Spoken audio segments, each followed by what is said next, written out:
Hi friends, welcome to fun with numbers. ఇక్కడ ఒకసారి చూడండి, ఈ క్వశ్చన్ ఒకసారి చూడండి. ఇది ప్రీవియస్ సీటెట్ క్వశ్చన్స్ అనమాట. సీటెట్లో ఎలాంటి క్వశ్చన్స్ వస్తున్నాయనేది కొంచెం ఈరోజు కొన్ని ప్రీవియస్ క్వశ్చన్స్ చూద్దాం. ఓకే, క్వశ్చన్ ఒకసారి చూడండి. The difference between two supplementary angles is 20 degrees. Okay, if the smaller of these angles is P, then the value of 3P - 50 degrees is అని అడుగుతున్నాడు. క్వశ్చన్ ఏమడుగుతున్నారంటే, రెండు సప్లిమెంటరీ యాంగిల్స్కి డిఫరెన్స్ అంట 20 degrees అంట. అయితే అందులో స్మాలర్ వన్ ఏమో P అంట. అయితే 3P - 50 degrees వాల్యూ ఎంత అని అంటున్నారు. ఇప్పుడు ఒకసారి క్వశ్చన్ ఏమన్నారు, మామూలుగా మనకు సప్లిమెంటరీ యాంగిల్స్ అంటే ఏంటండి, రెండు సప్లిమెంటరీ యాంగిల్స్ యొక్క సమ్ము 180 degrees అయితే అవి రెండు సప్లిమెంటరీ యాంగిల్స్ అని అంటారనమాట. అంటే వాటి యొక్క సమ్ము 180 degrees అవ్వాలి. కానీ క్వశ్చన్లో మనకేమి ఇచ్చారు, ఆ రెండు సప్లిమెంటరీ యాంగిల్స్ యొక్క డిఫరెన్స్ అనేది 20 degrees అని వాళ్ళు ఇచ్చారు.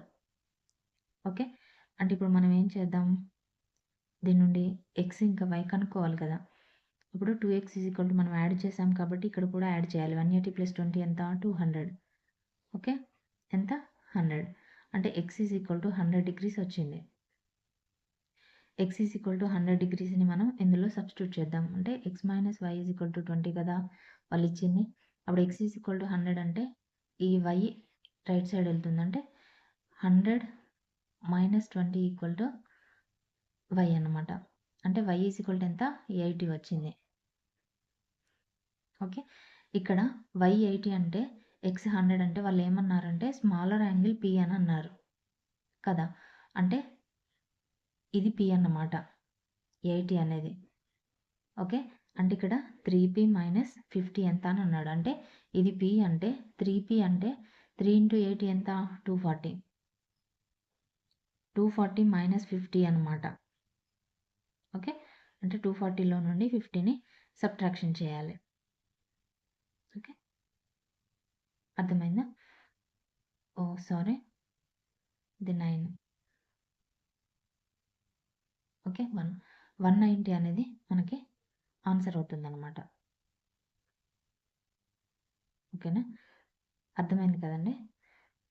మనకి సప్లిమెంటరీ యాంగిల్స్ సమ్ము 180 degrees, కానీ వాళ్ళు ఇచ్చింది డిఫరెన్స్ ఇచ్చారు.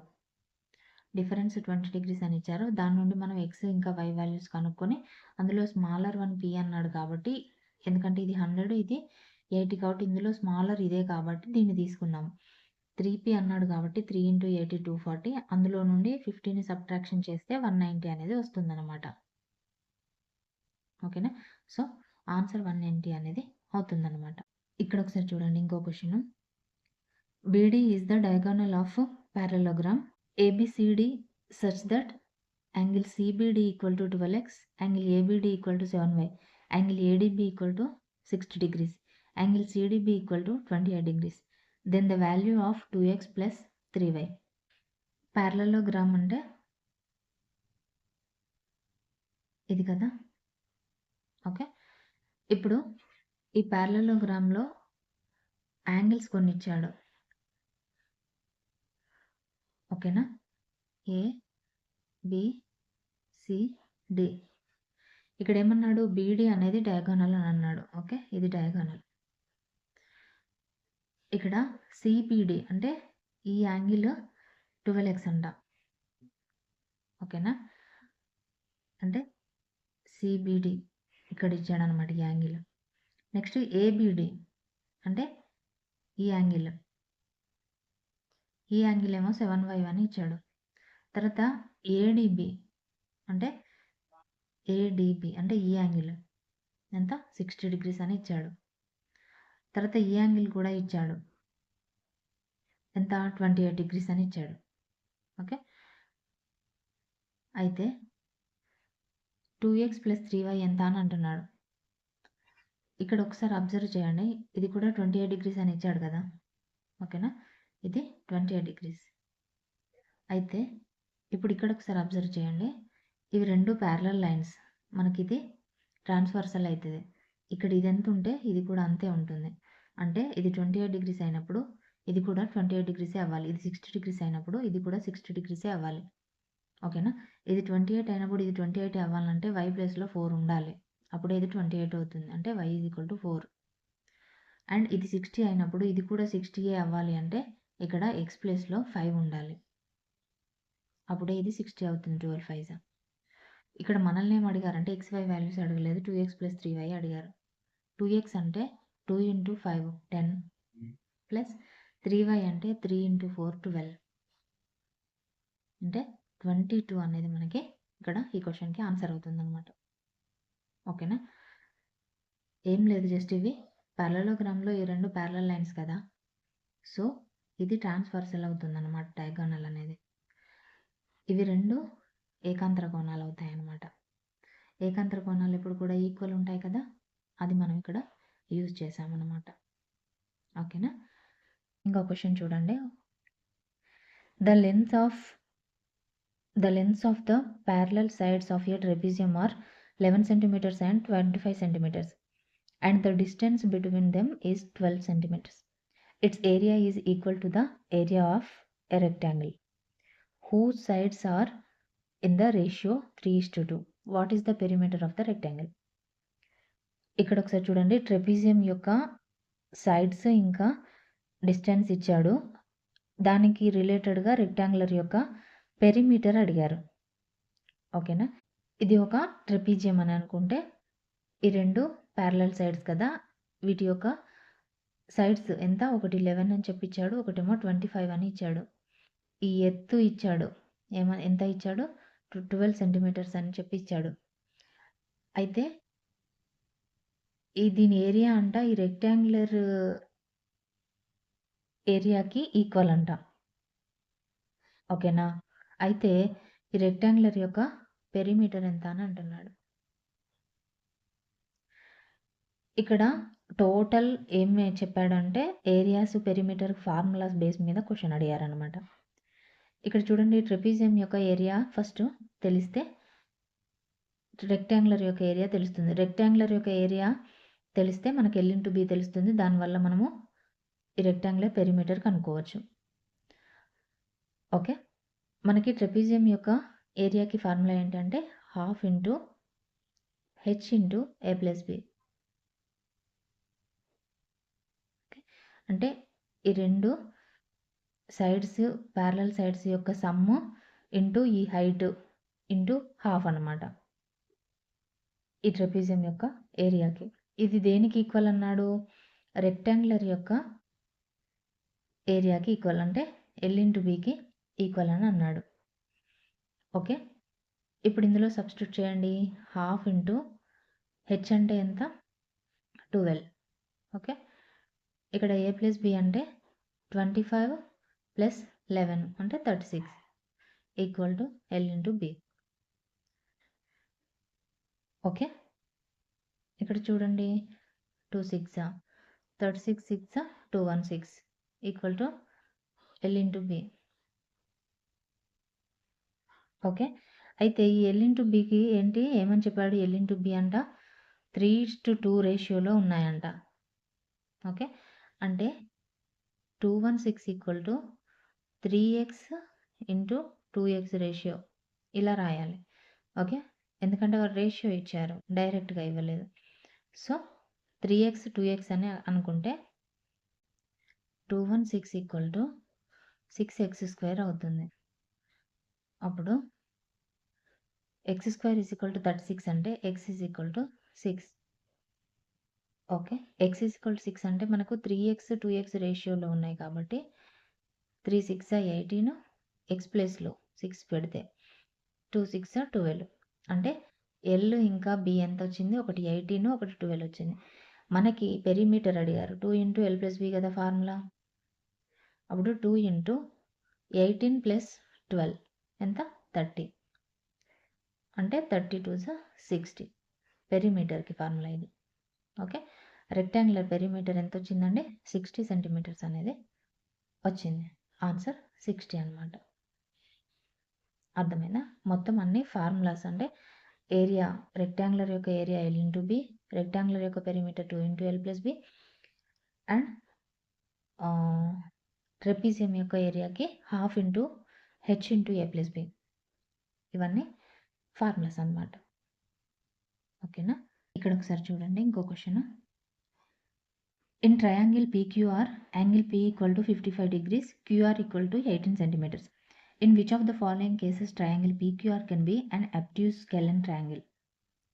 ఓకే, కింద కొన్ని కేసెస్ ఇచ్చాడు. ఆ కేసెస్ని బట్టి అది ఏ కేసులో మనకది అబ్ట్యూస్ స్కెలెన్ ట్రయాంగిల్ అవుతుంది అని అంటున్నాడు ట్రయాంగిల్. ఓకేనా? ఇక్కడ ఒకసారి అబ్జర్వ్ చేయండి. ఇది ఒక PQR అనే ఒక ట్రయాంగిల్ తీసుకుంటే ఇక్కడ ఏమన్నాడు, యాంగిల్ P = 55 degrees అని చెప్పించాడు కదా. ఓకే, మనం కేసెస్ చూద్దాం. ఫస్ట్ కేసులో ఏమన్నాడు, యాంగిల్ R = 35 degrees అన్నాడు. ఓకే, ఇది కనుక 35 degrees అయితే ఇది ఆల్రెడీ 55 అని ఇచ్చాడు. ఇది 35 అంటే ఈ రెండు కలిపితే 90 degrees అవుతుంది. అప్పుడు ఇది 90 degrees ఉంటుంది. అప్పుడు ఇది అబ్ట్యూస్ ట్రయాంగిల్ అవుతుందా? అవ్వదు కదా. సో ఈ ఆప్షన్ రాంగ్ అనమాట. ఓకే, నెక్స్ట్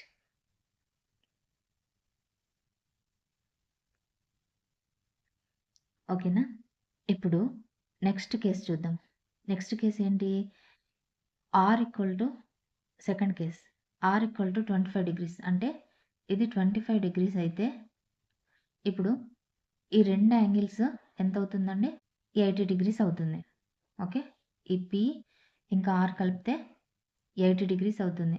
80 degrees అంటే టోటల్ ట్రయాంగిల్లో మనకి 180 degrees అంటే ఇక్కడ Q అనేది 100 degrees వస్తుంది.